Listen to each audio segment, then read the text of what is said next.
Happy day, welcome to stock insights. நம்ம சேனல்ல daily stock நியூஸோட updates தான் பார்த்துட்டு வரோம். இன்னைக்கு நவம்பர் 20 என்னென்ன இம்பார்ட்டன்ட் நியூஸ் வந்திருக்குன்னு பார்க்கலாம். க்ரோவோட ஷேர் பிரைஸ் இன்னைக்கும் 8%, மோர் தென் 8% வரைக்கும் ஃபால் ஆயிருக்கு. இன்னைக்கு தேர்ஸ்டே. ஜஸ்ட் ஒன் டேல பாத்தீங்கன்னா எஸ்டர்டே 10% லோயர் சர்க்கியூட் ஹிட் ஆயிருக்கு. ஸோ எஸ்டர்டே ஃபுல்லாகவே லோயர் சர்க்கியூட்லேயே தான் இருந்தது. மார்க்கெட் க்ளோஸ் ஆன பிறகும் நிறைய ஆர்டர்ஸ் லோயர் சர்க்கியூட்ல இருந்தது செல் ஆகிறதுக்காக. ஸ்டாக் வந்து இப்போ ரீசெண்டாக தான் லிஸ்ட் ஆனிச்சு. 100 per ஷேர்ன்றது அதோட இஷ்யூ ப்ரைஸ். அதுலேருந்து 90% எபோவ் வரைக்கும் போயிருந்தது. அதாவது 193 per ஷேர் வரைக்கும் மேக்சிமமா போயிருந்தது. எஸ்டர்டே ஒரு செல்லிங் ப்ரெஷர் வந்திருக்கு. ஸோ 10% நேற்றுக்கு லோயர் சர்க்கியூட் ஆயிருக்கு. இதுல என்ன கீ பாயிண்ட்ஸ் நம்ம நோட் பண்ணோம்னா, ஷேர் வந்து க்ரோவோட ஷேர் வந்து இப்ப 2 நாள் சேர்த்து டோட்டலா 18% வரைக்கும் ஃபால் ஆயிருக்கு. ஸோ எஸ்டர்டே வெட்னஸ்டே, இன்னைக்கு தேர்ஸ்டே, ரெண்டும் சேர்த்து 18% வரைக்கும் ஃபால் ஆயிருக்கு. அதோட டியூஸ்டே ஹையான 193லேருந்து கம்மியாயிருக்கு. வெட்னஸ்டே மட்டும் பாத்தீங்கன்னா 1.6 crore ஷேர்ஸ் வந்து பெண்டிங்ல இருந்தது செல் ஆர்டர்ஸ்ல அட் லோயர் சர்க்கியூட் லிமிட்ல. ஸோ இன்னைக்கு ஷேர் வந்து மோர் தென் 8% வரைக்கும் ஃபால் ஆயிருக்கு. 153.94 per ஷேர் வரைக்கும் இன்னைக்கு ரீச் ஆயிருக்கு. இதுல என்ன அப்கமிங் நியூஸ் பாத்தீங்கன்னா, நவம்பர் 21 அதாவது நாளைக்கு கம்பெனியோட ஃபர்ஸ்ட் குவார்டர்லி ரிசல்ட் வருது. ஆஃப்டர் லிஸ்டிங்க்கு அப்புறம் இவங்க கொடுக்குற ஃபர்ஸ்ட் ரிசல்ட் இதுதான். ஸோ இதை நம்ம மெயினா நோட் பண்ணணும். அதை பொறுத்து தான் க்ரோ ஃபர்தரா மேலே போகுமா கீழே போகுமான்னு நம்மளால டிசைட் பண்ண முடியும். அதுக்கு அடுத்தது டிசம்பர் 10 வந்து லாக்இன் பீரியட் எண்ட் ஆகுது. ஸோ ஏர்லி ஷேர் ஹோல்டர்ஸ் யாரெல்லாம் இருக்காங்களோ அவங்களுக்கெல்லாம் லாக்இன் பீரியட் அன்னைக்கு எண்ட் ஆகுது. ஸோ அப்போ வந்து நிறைய ஷேர்ஸ் வந்து மார்க்கெட்ல வரத்துக்கு நிறைய சான்ஸ் இருக்கு. So about 149 million shares, so 2% of அவங்களோட டோட்டல் ஷேர்ஸ்ல 2% வந்து அன்னைக்கு ட்ரேடிங்க்கு வரும் டிசம்பர் 10 அன்னைக்கு. ஸோ இது வந்து இன்னும் செல்லிங் ப்ரெஷரை இன்க்ரீஸ் பண்ண வாய்ப்பு இருக்கு க்ரோவுக்கு. ஸோ அப்கமிங் நியூஸ்ல நவம்பர் 21 நாளைக்கு ரிசல்ட் நோட் பண்ணணும். டிசம்பர் 10 எப்படி க்ரோ ரியாக்ட் ஆகுதுன்னு பார்க்கணும். HSBC ஏஷியா லிஸ்ட்ல ஏஷியா 2026 லிஸ்ட்ல 2 நியூ ஸ்டாக்ஸ் ஆட் பண்ணிருக்காங்க. அதுக்கு HSBCயும் ரேட்டிங்கும் கொடுத்திருக்காங்க, டார்கெட் பிரைஸ் கொடுத்திருக்காங்க. ஃபர்ஸ்ட் பாத்தீங்கன்னா PB ஃபின்டெக், பாலிசி பஸார்னு சொல்லுவோம்ல, அந்த ஸ்டாக் தான் ஆட் பண்ணிருக்காங்க. பை ரேட்டிங் கொடுத்திருக்காங்க. டார்கெட் பிரைஸ் பாத்தீங்கன்னா 2250 per ஷேர்னு சொல்லியிருக்காங்க. இன்னும் 30% மேல போறதுக்கான வாய்ப்பு இருக்குன்னு சொல்லியிருக்காங்க. எதனால HSBC இதை சூஸ் பண்ணிருக்காங்கன்னா, இவங்களோட ரெவென்யூ பாத்தீங்கன்னா 30% of CAGR for the financial year 25 to 28 ஸ்ட்ராங்கா இருக்கும்னு சொல்லியிருக்காங்க. எபிடா மார்ஜினும் 20% வரைக்கும் ரீச் ஆக வாய்ப்பு இருக்கு பை த ஃபினான்ஷியல் இயர் 28குள்ள. அதே மாதிரி ப்ராஃபிட் ஆஃப்டர் டாக்ஸ் CAGRும் 67% வரைக்கும் ரீச் ஆகும்னு சொல்லி இந்த டார்கெட் பிரைஸை ஃபிக்ஸ் பண்ணியிருக்காங்க HSBC. அண்ட் தென் செகண்டா பாத்தீங்கன்னா Phoenix Mills, HSBC buy rating கொடுத்திருக்காங்க.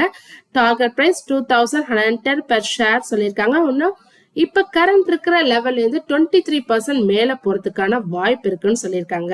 ஸோ என்ன ரீசன் கொடுத்திருக்காங்கன்னா, இந்தியாவுடைய லார்ஜஸ்ட் மால் ஆப்ரேட்டரா இருக்காங்க இவங்க. அது மட்டும் இல்லாம அவங்களோட லீசபிள் ஏரியாவை இன்னும் இன்க்ரீஸ் பண்ணிட்டு இருக்கிறதா சொல்லியிருக்காங்க. அவங்களோட மால்ஸையும் நல்லா அப்கிரேட் பண்ணியிருக்காங்க. அவங்களோட ஆஃபீஸ் பிசினஸ் எல்லாமே இம்ப்ரூவ் ஆயிருக்கு. ஹோட்டல் செக்மெண்ட்டும் இப்ப க்ரோ ஆயிட்டு இருக்கிறதா சொல்லி HSBC இந்த டார்கெட் பிரைஸ் பிக்ஸ் பண்ணியிருக்காங்க. Zaman கேபிட்டலோட share price yesterday November 19 பாத்தீங்கன்னா 13% ஃபெல் ஆயிருந்தது. ஸோ ஒரு விசில் ப்ளோவர் குரூப் வந்து கோர்ட்டுக்கு வந்து கொடுத்திருந்தாங்க. ஸோ ஓல்டு ப்ரொமோட்டர்ஸை டீப்பா நோட் பண்ணணும்னு சொல்லி, ஸோ அவங்க வந்து அந்த ஓல்டு ப்ரொமோட்டர்ஸ் வந்து மணி வந்து இல்லீகலா மிஸ்யூஸ் பண்ணியிருக்காங்க, இல்லீகலா எடுத்துட்டு போயிருக்காங்கன்னு சொல்லி இந்த விசில் ப்ளோவர் குரூப் வந்து கம்ப்ளைண்ட் பண்ணியிருக்காங்க. ஸோ இந்த கோர்ட் என்ன பண்ணிருக்குன்னா, செபி வந்து இன்னும் ஸ்டில் இன்வெஸ்டிகேஷன் பண்ணிட்டு தான் இருக்கு, அதை இன்னும் துரிதப்படுத்தணும்னு சொல்லியிருக்காங்க. அது மட்டும் இல்லாம CBI, ED, செபி இது எல்லாமே சேர்ந்து வித்தின் 2 வீக்ஸ்க்குள்ள இந்த கேஸை ரிவ்யூ பண்ணி சப்மிட் பண்ணணும்னு சொல்லியிருக்காங்க. செபி ஆல்ரெடி FIR வந்து போட்டிருக்காங்க. இந்த இன்வெஸ்டிகேஷனுக்கும் சப்போர்ட் பண்ணிட்டு இருக்கிறதா சொல்லியிருக்காங்க. இதோட நெக்ஸ்ட் ஹியரிங் டிசம்பர் 17 நடக்க போறதா சொல்லியிருக்காங்க. இதுக்கு சமான் கேபிட்டல் எஸ்டர்டே வந்து லேட்டா தான் ரிப்ளை பண்ணிருக்காங்க. அவங்க ஒரு எந்த அலிகேஷனும் ப்ரூவ் ஆகல அப்படின்னு சொல்லியிருக்காங்க. அது மட்டும் இல்லாம கரண்ட் லெவல்ல கம்பெனி நல்லபடியா தான் போயிட்டு இருக்கு, எந்த இதுவும் இல்லைன்னு சொல்லியிருக்காங்க. ஃபார்மர் ப்ரொமோட்டரான சமீன்றவங்க 2022 to 23லயே லெஃப்ட் ஆயிட்டாங்க.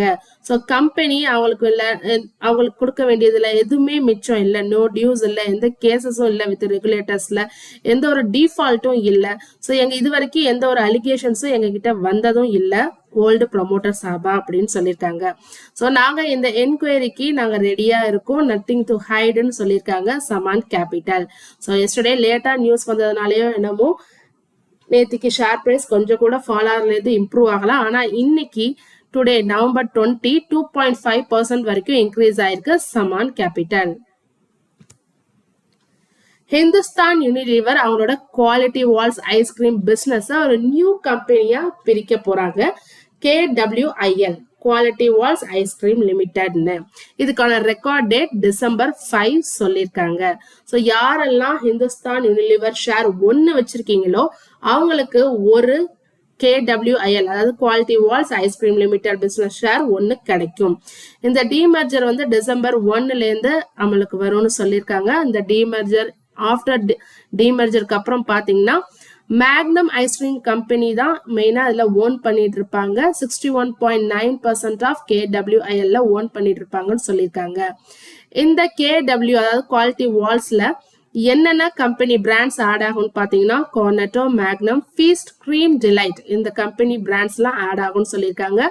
அது மட்டும் இல்லாம இந்தியாவுடைய ஃபர்ஸ்ட் லிஸ்டட் மல்டிநேஷனல் ஐஸ்கிரீம் கம்பெனியா குவாலிட்டி வால்ஸ் இருக்கும்னு சொல்லியிருக்காங்க. இந்த குவாலிட்டி வால்ஸ் பிசினஸ் ஐஸ்கிரீம்ல இருந்து அவங்க பினான்சியல் இயர் 2025ல மட்டும் எவ்வளவு ஏர்ன் பண்ணிருக்காங்கன்னா ஹிந்துஸ்தான் யூனிலிவர் 1800 crore ஏர்ன் பண்ணிருக்காங்க. ஸோ மெயினா இது ஏன் பிரிக்கிறாங்க அப்படின்னு எதுக்காக சொல்லியிருக்காங்கன்னா அவங்க ஐஸ்கிரீம் பிசினஸ்ல மட்டும் எய்ம் பண்ணி ஃபோக்கஸ் பண்ண போறதா சொல்லியிருக்காங்க, அது இன்னும் ஃபாஸ்டா க்ரோ ஆகிறதுக்கு. ஸோ இதான் main reason Kwality Wall's Hindustan யூனிலிவர்ல இருந்து செப்பரேட் ஆகிறதுக்கு காரணம். நெக்ஸ்ட் பாத்தீங்கன்னா இன்ஃபோசிஸ் பைபேக் இன்னைக்கு நவம்பர் 20 இன்னைக்கு ஓபன் ஆகுது, நவம்பர் 26 க்ளோஸ் ஆகுது. பைபேக் சைஸ் பாத்தீங்கன்னா 18,000 crore சொல்லியிருக்காங்க. ஸோ இன்ஃபோசிஸோட இதுதான் பிக்கஸ்ட் பைபேக்கா இருக்கும்னு சொல்லியிருக்காங்க. இதுக்கான record date November 14 already complete ஆயிட்டு அன்னைக்கு யாரெல்லாம் வச்சிருந்தாங்களோ அவங்க அக்கௌண்ட்ல இருந்ததோ அவங்க மட்டும் தான் eligible. Buyback price 1800 per share சொல்லியிருக்காங்க. ஆனா இதுல ப்ரமோட்டர்ஸ் ஆன சுதாமூர்த்தி, நந்தன்லாம் பார்ட்டிசிபேட் பண்ணல. ஸோ யாருமே அவங்க எல்லாம் பைபேக்ல பார்ட்டிசிபேட் பண்ணல. ஆனா இந்த பைபேக் வந்து சப்ஜெக்ட் டு டாக்ஸ் ஸ்லாப், அது என்னன்னு மெயினா நீங்க நோட் பண்ணிக்கோங்க. நெக்ஸ்ட் பாத்தீங்கன்னா new net web technologies stock வந்து இன்னைக்கு 6% இன்க்ரீஸ் ஆயிருக்கு, 3499 per ஷேர் வரைக்கும் போயிருக்கு. எதனால இன்க்ரீஸ் ஆயிருக்குன்னு பாத்தீங்கன்னா எஸ்டர்டே யூஎஸ் மார்க்கெட்ல NVIDIA Q3 ரிசல்ட் கொடுத்திருக்காங்க. ஸோ ஒரு ஸ்ட்ராங் ரிசல்ட் கொடுத்திருக்காங்க, ஒரு நல்ல ரிசல்ட் கொடுத்திருக்காங்க. அதோட எதிரொலியா தான் இந்த நெட் வெப் டெக்னாலஜி 6% இன்னைக்கு இன்க்ரீஸ் ஆயிருக்கு. ஸோ மெயினா ஏன் இந்த ஸ்டாக் மட்டும் இன்க்ரீஸ் ஆயிருக்குன்னு பார்த்தோம்னா நெட்வெப் வந்து OEM பார்ட்னர்ஷிப் போட்டிருக்காங்க வித் NVIDIAவோட. ஸோ இந்த பார்ட்னர்ஷிப் மூலமா அவங்க AI சர்வர்ஸ் இன் இந்தியாவில் கொண்டு வர போறதா சொல்லியிருக்காங்க, பில்டு பண்ண போறதா சொல்லியிருக்காங்க. ஸோ மேனேஜ்மெண்ட் என்ன சொல்லியிருக்காங்கன்னா நெட்வெப் தான் ஒன்லி ஏஷியன் கம்பெனி இந்த NVIDIAவோட பார்ட்னர்ஷிப்ல இருக்கிற கம்பெனின்னு சொல்லியிருக்காங்க. ஸோ அதனாலதான் இன்னைக்கு நெட்வெப் டெக்னாலஜிஸ் 6% இன்க்ரீஸ் ஆயிருக்கு. நெட்வெப்போட AI செக்மெண்ட் க்ரூ மட்டும் பாத்தீங்கன்னா 116% இருக்கும்னு சொல்லியிருக்காங்க இயர் ஆன் இயர் பேசிஸ்ல இந்த செப்டம்பர் குவார்டர்ல சொல்லியிருக்காங்க. ஆனா நெட்வெப் டெக்னாலஜிஸ் 4480 per ஷேர் வரைக்கும் மேக்சிமமா போயிருக்கு. இப்ப 23% பிலோ த பீக்ல தான் ட்ரேட் ஆயிட்டு இருக்கு. ஆனா ஸ்டாக் வந்து அவங்களோட IPO பிரைஸ் பாத்தீங்கன்னா 500 per ஷேர். ஸோ அதுல இருந்து நல்ல மல்டிபேக்கர் ஸ்டாக்கா தான் இன்க்ரீஸ் ஆயிருக்கு நெட்வெப் டெக்னாலஜிஸ். தொடர்ந்து இது மாதிரி யூஸ்ஃபுல்லான மார்க்கெட் அப்டேட்ஸ் வேணும்னா மறக்காம நம்ம சேனலை சப்ஸ்கிரைப் பண்ணுங்க, பெல் ஐகான்